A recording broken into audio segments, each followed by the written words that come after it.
We have Allie on. Are you excited? Yes, I am. We're gonna be professional. I can feel it. I know. I can feel it. Totally. I don't think anything is going to be professional. Nothing's going to be professional about this podcast. Great. Well, Allie, welcome to The Secret Life of Parkinson's. Thank you so much for joining us. I'm thrilled to be here. I want to know first off, like, what is The Secret Life of Parkinson's? Are we going to cover that today? Do you cover that with your Like, what podcast? is the reason behind the name? The reason. Well, that too.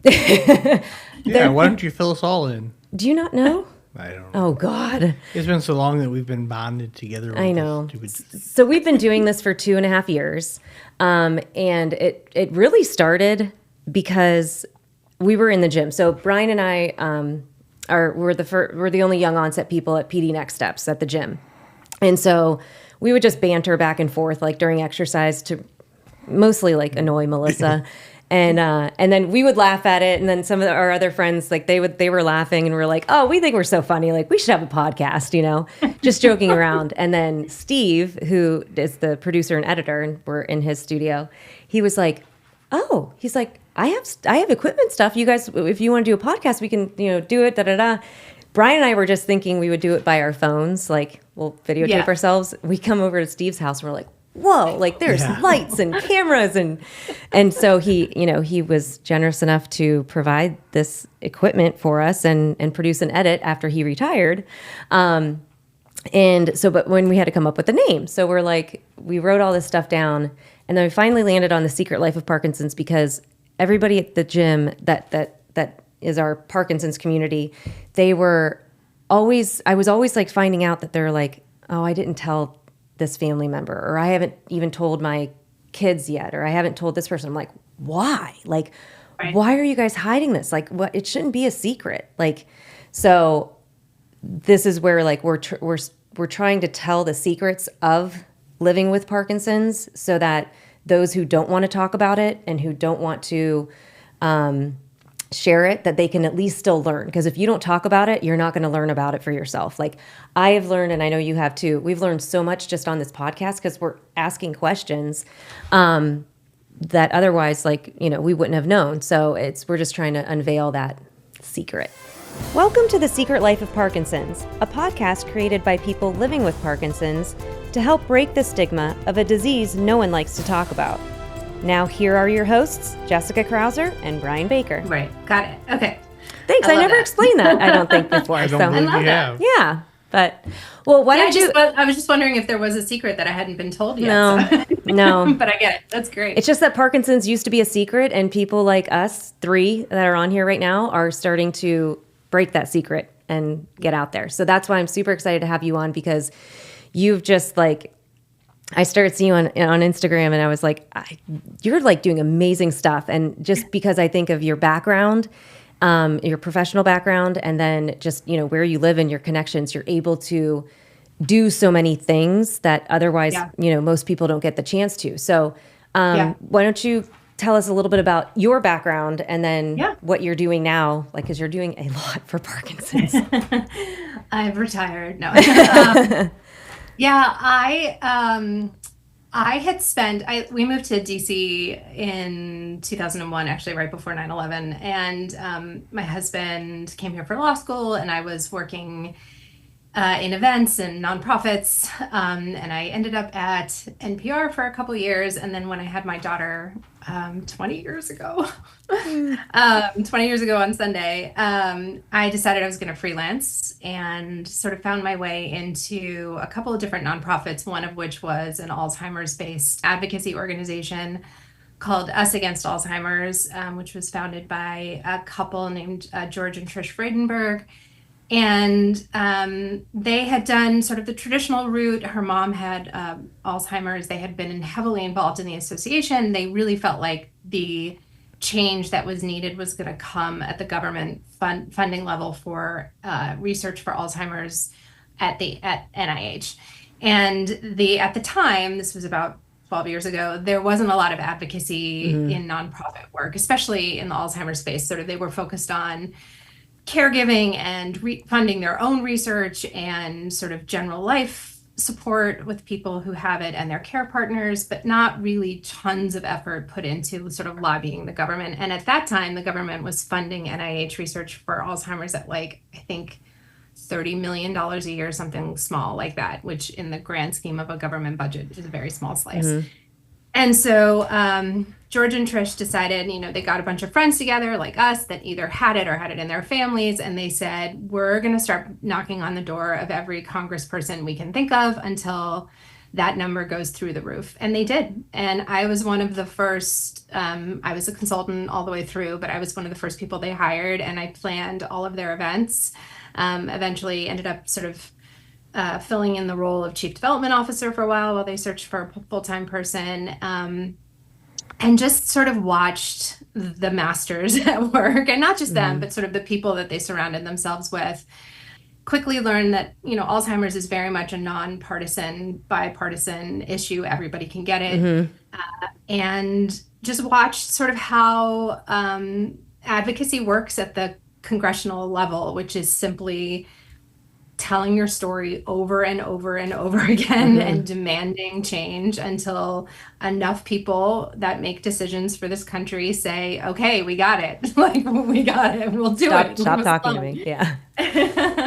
And so they were instrumental in getting the National Plan for Alzheimer's passed, which is called NAPA for short. And now I think this year I'm going to get these numbers wrong. And if George were to ever hear this, he would be like, mad, but I think the number for research for Alzheimer's this year is somewhere north of $3.5 billion just this year alone.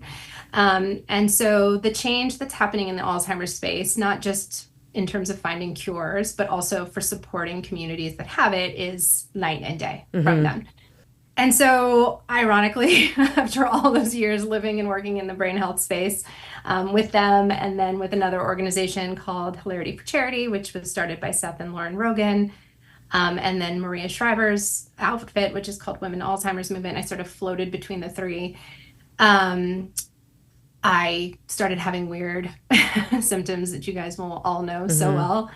I attributed them initially just to sort of a benign nuisance, as my first doctor called it, a twitch in my ankle that sort of kept coming and going. That was 6 years ago this summer. And then the pandemic happened, and like everybody else, I sort of said, I'll wait until it's over. We'll figure it out. There were no non-essential, non-emergency appointments for anyone. And then around 2022, I had symptoms that I couldn't ignore anymore. So I couldn't walk properly. I was super slow. I was freezing, all the things. My arm wasn't swinging, wasn't able to hold a cup. I couldn't write my name. And this neurologist who I'd been seeing for 2 years, we were trying to figure out what was going on, was like, has anyone ever talked to you about Parkinson's? And like, I just remember the blood rushing to my ears, and it was like, it felt like it was a movie. Like, I really felt like I was like going to turn around and, I don't know, some famous person was going to come out of the wall. I don't know, whatever. But it didn't feel real in that moment, because of all the times that I had seen doctors over the course of those 4 years, that word never came out of anybody's mouth, ever. Essential tremor and, all kinds of other sort of correlated things. But did you ever look it up? It's funny, I don't remember looking it up, but I've looked in my texts after I was diagnosed to see if I ever mentioned it to anyone. And I did twice, once to my sister, but I downplayed it. I was like, I don't think it's Parkinson's, and once to Mike, my husband, right at the very end, because it was getting so bad that I was like, something is wrong, but I never Googled it. And I don't know why, because I literally had spent 10 years in the space. Maybe denial, maybe I knew, maybe I just didn't want to know. It just never occurred to me. So that was isn't it funny how you kind of find these things out, though? I mean, you stumble upon it. I mean, I've shared my story where I diagnosed myself off of watching a clip on the ABC News for Rock City Boxing. Oh my gosh! They said they said like what the symptoms were for early onset Parkinson's. I was like, I got that. I had every one of them. I was like, boom. That's what I got. And I did that the minute after he said it. I remember like sort of rushing to my car in the parking lot, and I sat behind the wheel before I pulled out of the garage, and I Googled it, and I literally could check every single one. And I think I remember in that moment, like, why didn't I look this up before? Like it was such a weird sort of moment. I think I was really truly in denial until that day. In fact, I still was. Then we went to see a movement disorder neurologist, and she ordered a DAT scan. Even lying on the DAT scan table, I don't know if either of you had them, but it's long. It's like an hour and a half or whatever, however long it was. I remember it was right before Christmas, and I was like, I gotta get out of here. Like, I haven't finished Christmas shopping. Like, I don't have time for this. And I was so convinced because, I think as women, we're so often told that like whatever is bothering us is in our head or whatever. I was so convinced that the answer was, even to that point, was going to be no, that I was going to be in the clear and that we were going to have to sort of start over.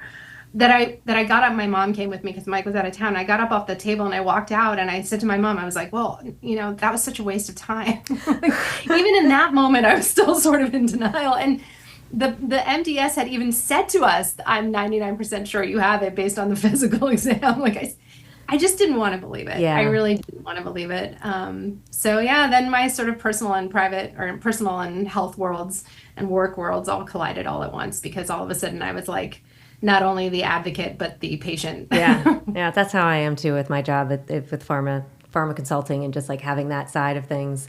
Plus now being a patient, it's like, it's the worlds are just combined, which is great. I think for us to be able to help other people. But so when did you start? Well, when did you accept the fact that you really had it? And then when did you start being active? I was sitting at this desk, and I had a therapy appointment, which, by the way, if people don't go to therapy, highly recommend. And I said to my therapist, I told her everything that was going on. I mean, she knew because it had been years. And I said, I'm pretty sure it's going to be fine. But she's like, well, if it's not, call me back. And so the minute I hung up from that appointment, I got a notice in my portal that there was a new test result. And I was like, oh, damn it. I was like, don't look at it. Don't look at it. Don't look at it. But I did, and it said abnormal, whatever the terminology is, consistent with Parkinsonian syndrome. Like, it didn't say, Allie, you have Parkinson's. I know. So I even literally in that moment was like, well, Parkinsonian syndrome, is that the same as Parkinson's? Like, maybe I'm still okay. Like, I just was holding on to every last hope.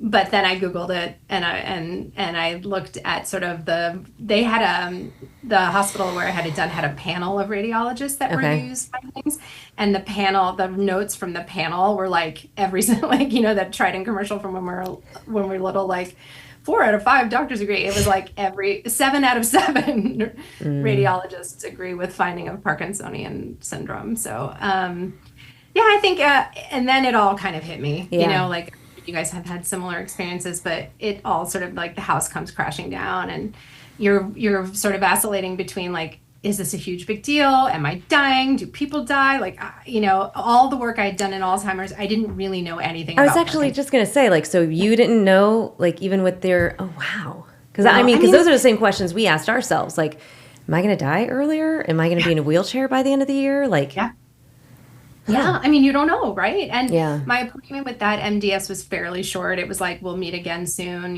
Here's I've told this story 100 million times, but here's a packet of information. And the packet of information was all old people. I was like flipping through it on the way home, like sobbing, and flipping through it and thinking like, am I the only young person besides Michael J. Fox that's ever am I the only woman? I think I might be the only woman, And then I took about 2 weeks. Our daughter was still in college taking finals, so we just decided to wait until she came home to tell the kids. I had like a 2-week window where I just sort of hibernated. I literally laid in my bed. I watched a ton of TV and Bravo and cried a lot.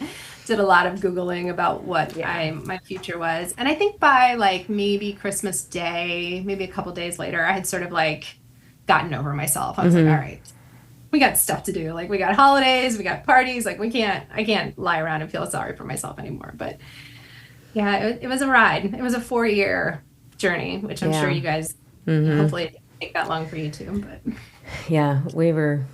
I mean, you were the not similar, but you had the same time frame. I'd say, like, it took you a while to get that diagnosis. But once you found out, you were What did you say one time? You were hoping it was something else? Well, they said, there's like Lyme disease and all these other medications that yeah. can mask as Parkinson's, and the one neurologist said like chlamydia and gonorrhea. I was like, oh, please be chlamydia. Let's give me a shot.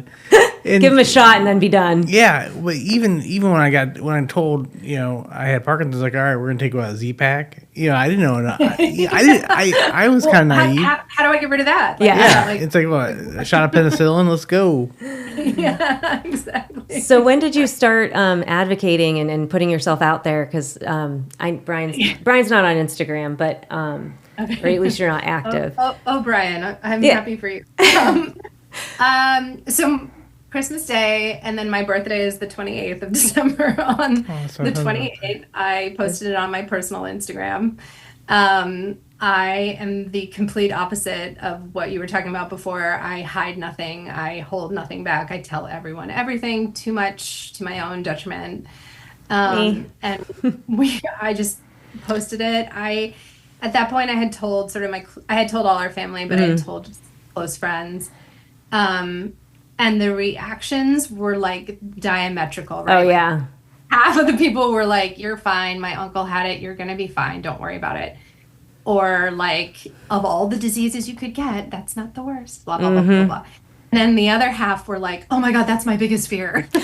Like, oh my God, that would like end my, you get these like two kind of disparate responses. And so how I announced it was I just sort of told everybody, and then I made a top 10 list of what not to say when someone tells you you have Parkinson's, complete with like emojis that I worked very hard on. And it was, my typical sarcastic, smartass response to life. But it got, I only had that account was a couple hundred people. It was like my close family and friends, and I almost everybody responded immediately like, you're so brave to share. And it didn't really even occur to me not to share, because how does anyone hide Parkinson's? Like, it's not, I understand why people keep it to themselves when they're asymptomatic maybe, but like at that point I was so symptomatic. If you just saw me, you You're like, would what know. is wrong? Yeah. I had friends apologizing to me because I had gone and I'd played poker with these guys. And couple of them thought I was drunk because I couldn't shuffle the cards. And I hadn't been drinking all night. I hadn't had anything to drink. And then my buddy goes, like, I had two or three of them called and apologized, like, because they were joking around and making fun of me. I'm like, it's fine, really.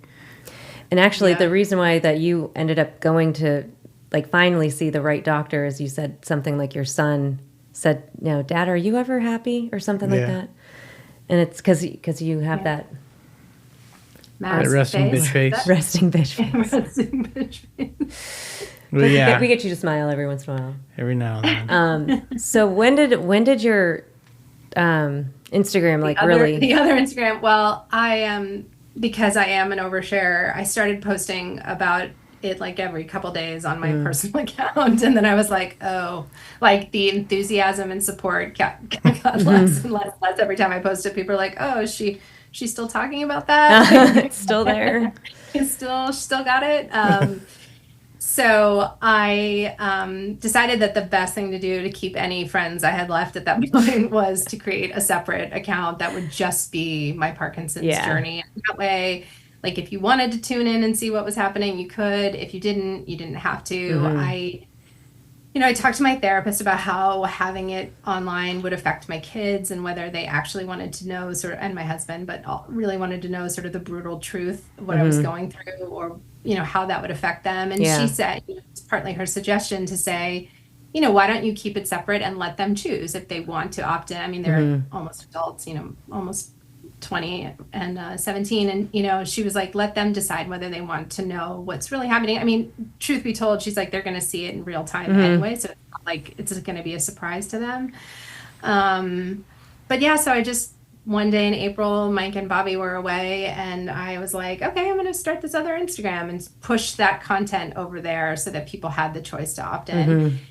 And then, it just kind of kept growing and growing, and I kept meeting more and more people with it online. And a couple of my posts went weirdly viral, like in the multiple millions of views, which then netted like a huge amount of followers. And I was like, Was that the one with you crying? I mean, there's a couple different ones, but one of them was that one. One of them was, I had an esophageal spasm one day, which nobody knew what that was. And I didn't document it. That would be, even for me, a bridge too far. But I wrote about it because they're so scary. I don't know if you guys have that particular symptom, but they're awful. And it's terrifying. And I wrote a whole post about it. And for whatever reason, the Instagram algorithm, gods above, pushed it out to it literally ended up in millions of people's inboxes. What is that symptom? So I've learned that almost 3/4 of people, something like 70% of people with Parkinson's have some kind of swallowing issues because the same reason that other things happen, that's a disconnect between the brain and the muscles. For whatever reason, and I was having them before I was diagnosed, certain things will trigger my esophagus to literally go into constrictive spasms. And so your esophagus basically closes and opens and closes and opens like a cramp almost. I don't know, like when you gave birth, whatever. Yeah. Except in your throat. And so, I have no idea what you're talking about. I'll take your word for it. It's like having a baby out of your throat. It's fine. It's totally fine. I had one at LAX in the middle of boarding to get on the red eye to come home to DC once, and they were about to call 911, and I was like, they eventually stop. It stops on its own, but it takes 10 minutes of gasping for air, and anything that's in my throat will come out. And so it's literally you can hear the noise of your esophagus. It's truly awful. I don't, when I know they're about to happen, I then start to panic because I know how bad they are. And truthfully, how mortifying they are, because nobody knows what's going on. They're like, is she choking? Do I do the Heim? What's happening? It happened to me in Disney World once, which was equally mortifying. So, that one went kind of viral. And then people just kind of sort of were like, oh, my sister was just diagnosed. And then it sort of became people telling people. And somehow we ended up in where we are now, which is 60,000, 62,000, 61, I don't know, which is crazy.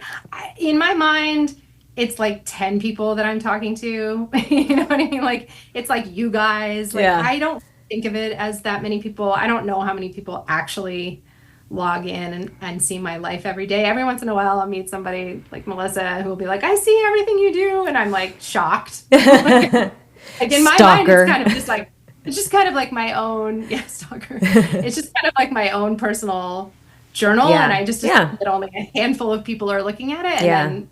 And that's kind of sometimes how we feel about the podcast. It's a journey for us. Again, we're constantly learning, but a lot of the stuff, it's questions that we have ourselves, and we're just posting it because other people then can learn about it, because again, they don't like to talk about it. Exactly. Yeah. And I think of it, I started doing the Instagram lives because I hadn't sort of met and known so many people in this space. And I was having one-off conversations with them, with these incredible doctors that I knew from my job, that I was talking to them, and they were saying really fascinating stuff. And I was you tell everyone else that. And so that also sort of has brought in a big audience of people who want to hear from these great people. And I like your podcast, it's I love being able to share that piece of it. I need a Steve to set up a better studio for me, but I enjoy being able to share the knowledge that I'm learning, because so much that, none of us know. None of us thought we were going to end up like this in our 40s, 30s, and whatever. Yeah. And it's nice to connect with other people that are similar in age. Yes. And have the age disease. and stage, the kids, and because your son is right out of college shortly after, so he went through it when he was in high school. Yep. College age. So that was the other piece of it, is sort of not until I created that did I find all of you all. Support groups, me, I don't love support groups. I find them overwhelming, despite how much I talk and emote online. Doing it in a small group setting with strangers is just makes me super uncomfortable. And so it has sort of become my de facto support group. I try not to overanalyze it too much, because if I start to really think about putting all of this information about myself online, I probably would stop So I just kind of share what every day is like for me. I also am very, very careful not to give any medical advice or try and purport myself as an expert of any kind. People will ask me medical questions all the time, and I always have the same response, which is I was a music major. I literally sang musical theater. Like, I am not a doctor. I do not know the answer to why any of this is happening, so I'm not really that kind of account. That's good, because people do start like relying on that, and they'll like ask you questions. I'm like, I don't know. I'm like, that's a good question for a doctor. Yeah, exactly. Your guess is as good as mine, friend. I'm a marketer. Like, I can tell you everything you need to know about every single Real Housewives franchise. That's where my expertise really ends. Draws line. So, what are you now working with Parkinson's? Oh, so yeah, tell them all. So there's a lot because I'm ignorant to your background and good. Stay that way. He's like that on every podcast that I come, and I'm like, did you read what I gave you? He's like, no. No, good. Stay that way. Last year was the first full year that I had been officially diagnosed. And I was still producing events for, at that point, just HFC, Hilarity for Charity. I think I did, and a couple other ancillary events, but I think I did like produced 9 events last year. I was hell bent on not stepping back from work. I really felt like it would be a concession that I would be giving in to Parkinson's, and it would rob me of this thing that I had done my whole career and I loved. And I pushed so hard that at the end of last year, I was just totally wiped. Physically, emotionally, the strain of it all was just too much. And so I decided to take a giant step back this year, and now I'm not getting paid to work anymore. Everything I'm doing costs me money. And so I think probably the first thing I did after I was diagnosed was sign up for the Parkinson's Foundation Revolution Ride, which was a cycle ride that they host all over the country, but there happened to be one right up the street. That was in like late January or February, right after I was diagnosed. So I was first involved with the foundation. I love them and I love what they're doing. But then my mentor and boss, George, was like, oh, I know the Fox Foundation CEO very well. Debbie, let me introduce you. Met her, and then met Kelsey Lewis. Shout out Kelsey if you listen, who has been sort of my main contact at the foundation, and just have sort of done everything and anything that they've asked me to do.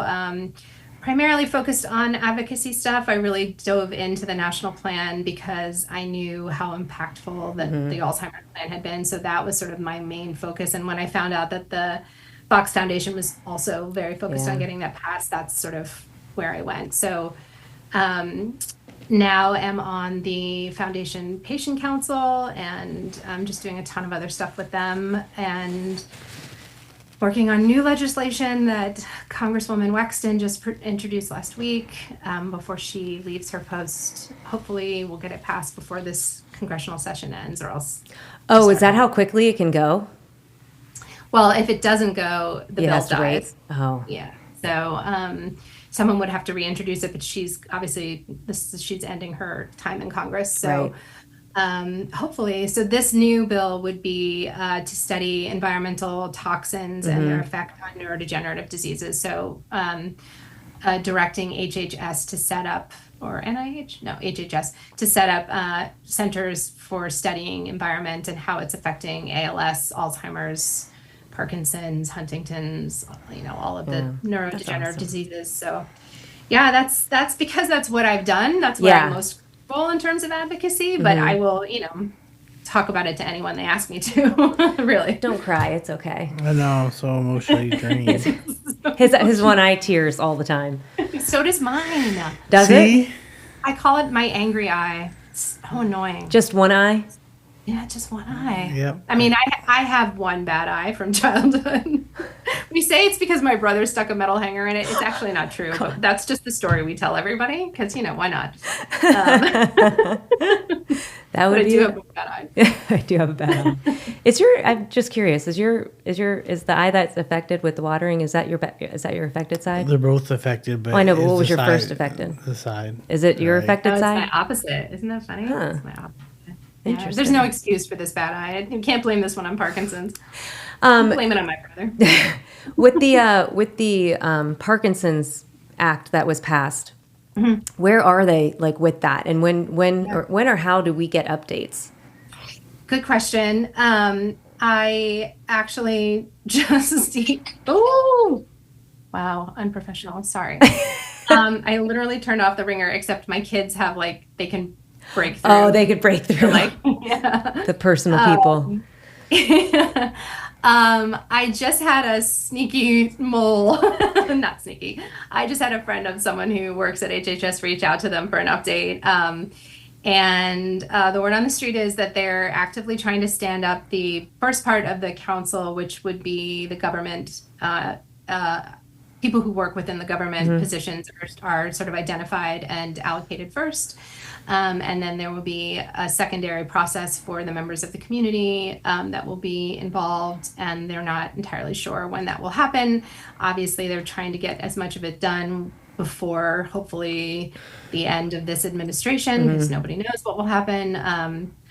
I know with the National Alzheimer's Plan that it took about 6 months from the time that the bill was signed until the committee had been finalized. So President Obama signed it in January. By August, they had already identified the members of the committee and were having their first meeting. They had an actual plan in place by that December, which is incredibly fast. And then it was funded, I believe, the next funding cycle. So I would say within a year of when the plan had actually been voted through, they had the plan in place, approved, and fully funded. So my hope is, was finalized in May. I think by next May, hopefully we'll have a plan and then it can go through for approval, budgeting approval.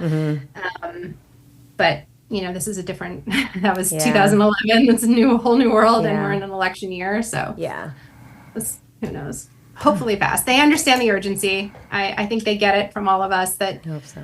Needs to be done. And the people that really championed the bill in Congress, Congressman Bilirakis and Senator Capito, they all, they don't want this to languish either. They worked so hard to get it done. So it doesn't behoove them to have it sit and leave no progress. So I think they're moving, hopefully. You'll have to keep us posted.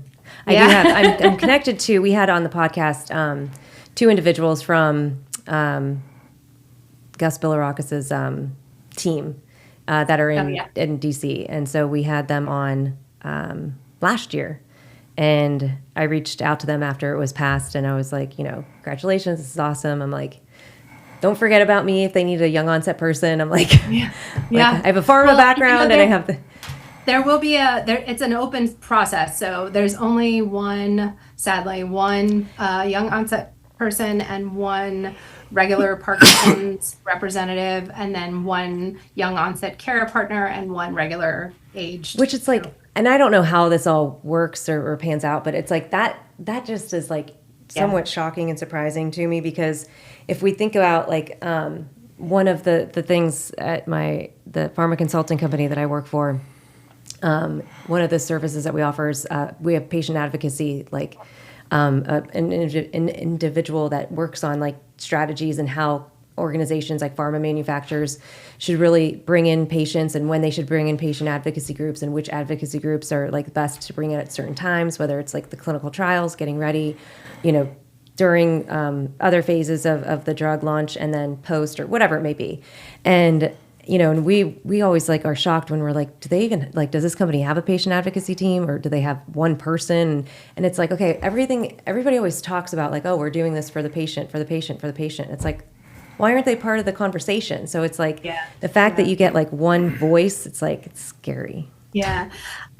You could see it that way, or you could say the council's not huge, right? We're talking 15 people or 20 people. I mean, it's a representative from each branch of the government. It's, I think, 2 organizational representatives. So that means one member from a couple, 2 nonprofits. I think a couple of doctors / researchers. It's a small group. So when you think that there could be technically 4 people who are impacted by it, either as a care partner or as a person, statistically speaking, you do get a good representational voice. Look at you putting the positive spin on it. I mean, listen, I wish it was all led by us because we are the experts, right? But I think when you look at it from that frame, it's not terrible. I will say I've heard mixed reviews about different, not just Napa, but other patient involved typical councils like this. And ones that have been more successful are where the patient voice is the prominent voice in the room. So I don't think that the numbers are as important, in my opinion, as the people who are selected, because they need to be unafraid to say, this is what we need, this is when we need it, yesterday, and this is, just we're not gonna take no for an answer. We're gonna sit here until you agree to fund research in the amount that we need to get to a cure, or at least a disease modifying drug, and in the right ways. Like we were talking about this earlier. Like I'm so done with seeing carbidopa levodopa come in different shapes, sizes, whatever. And it's like colors. I'm like, colors. Enough. Like liquid. Enough. Like just get past that, because one, there's 20 other symptoms that we're trying to deal with. And on top of that, it's like, I don't know. It's just, totally, honestly, it just pisses me off. Because I'm like, well, okay. It's funny because that, that video that's going viral right now of that guy in England, which I sent to which I sent to Dr. Oaken and said, hey, can you weigh in on this? Because I've been getting it, and tons of people are asking me questions about it. When I Googled it, it was like, basically, it's carbidopa levodopa. It's just in a subcutaneous liquid form, which, listen, that would even be an improvement, right? So we're not taking 20 pills a day. We have consistent levels of, the drug in our system, but it's still the same drug. You know what I mean? And that, like you said, like that type of, thing, but they always make it sound like it's for when you're later stages. Well, then they come up with these, it's a breakthrough or whatever else. No, it's not. It's just a different dispensing of the same drug. It's not. And what I asked him is, and we could go down a rabbit hole on the FDA, but why is it taking so long? Because my understanding is they're not opposed to the actual drug, or it's the device. It's just the device which is holding up the process. And so it's like, come on, we do that device for other diseases already in America. Why can't we get a patch? Slap it on like the diabetes drug. That's my biggest thing. I'm like, how do we not how do we not have a patch? Just give me the patch, put it on, So, I mean, if you can do it for nicotine and birth control. I just said that today to somebody. I was like, can I get a nicotine patch, and it's just for carbidopa levodopa, and it goes all day long. They really can't be that hard. No, it's like, are we not? And it's not a new drug. It's been around since the 70s. Throw it in a patch, Yeah. But, so. There has been a lack of urgency, I think, around Parkinson's that some of the other, and all neurodegenerative diseases, I think the general populace has historically seen them as inevitable effects of aging. And the sort of concept of more and more people that look like all three of us and so many other people that we know, getting them, it doesn't invalidate how important it is to get a cure for older people as well. It doesn't undermine the fact that they're going to suffer from the disease too. However, I think when you realize that it can affect anyone at any age, there's a sense of urgency that sort of comes with that. Also, the fact that we are the number one fastest growing neurodegenerative disease, these are things that can't be ignored. And so I think it's just we're just going to have to keep pounding the pavement and saying we're sorry, but this is not normal. This is not inevitable. Neither is Alzheimer's, neither is ALS, and we're not going anywhere. Yeah. So, they're going to be sick of us by the time they're going to get a cure, just so that we'll all leave them alone. That's my plan. Yeah, you guys are two peas in a pod. I know. We talked for an hour and a half. The first time we talked, I mean, we were nonstop, and I'm like, holy crap, it's been an hour. We have kids. We gotta go. Brian, you would love to have both of us on all the time. I know. I'm thinking we can do The Secret Life of Political Parkinsons, or Secret Life of Parkinsons Advocacy. I like it. Hey, we'll spin something. Yeah. I love podcasts. I never did one before until I started this, and now I'm love it. We'll call it the Jesse and Allie show. Aw, Brian. You'd be involved. I'll go back to her Steve. Oh, well, Allie, thank you so much for joining us. This was amazing. guys. I'm so happy that we get to share your story with our followers, which are probably a good portion of your followers as well. But just, to really hear your journey and, just what you're doing for the community. And just we thank you for, it's great. It's sad to say this, but it's great when people's professional backgrounds really are able to benefit. Not everybody probably uses their professional backgrounds, right? If they're too apathetic or whatever, they just shut down. But, so you being able to use your voice and your resources to help everybody else out is awesome. So thank you. Okay, so in our last 30 seconds, I'll leave you with this. I learned a lot from Allie just now of just, her devotion to Parkinson's community and everything that she's doing, everything that a lot of individuals are working on right now at the government level, as well as researchers and doctors. But the biggest takeaway I have is, just being open and upfront and honest with others. It's going to help you feel better, I think, as a patient, and just, be able to get answers that you don't have answers to right now. So with that, I will see you guys all next time. Thanks.